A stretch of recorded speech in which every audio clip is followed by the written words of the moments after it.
Shift in supply, supply curve में shift हुआ है या शिफ्ट इन सप्लाई कहा जाए तो इसका क्या मतलब है कि जब प्राइस के अलावा और कोई चीज जो है चेंज हो जाए जिसकी वजह से सप्लाई कर्व को शिफ्ट होना पड़े तो उसे शिफ्ट इन सप्लाई कहते हैं। तो when changes in the factors other than goods on price, goods के खुद के प्राइस के अलावा अगर कोई और चीज चेंज हो जिसकी वजह से क्वांटिटी सप्लाई प्रभावित होती है तो उसे शिफ्ट इन सप्लाई कहा जाता है। ठीक है, जैसे ध्यान दीजिए यहां पर क्वांटिटी होती है, यहां पर प्राइस होता है, ऐसा कर्व हमारा बनता है।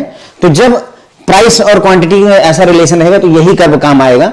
लेकिन अगर किसी और वजह से मान लो हमारी सप्लाई बढ़ जाए तो एक नया कर्व बनाना पड़ जाता है। तो यही तो है shift in supply.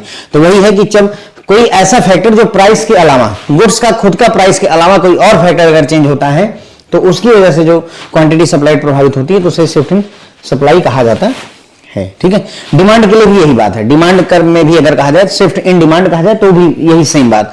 When changes in the factors other than goods on price affect the quantity demanded हो जाएगा। ठीक है, तो डिमांड शिफ्ट का मतलब समझ में आ गया होगा।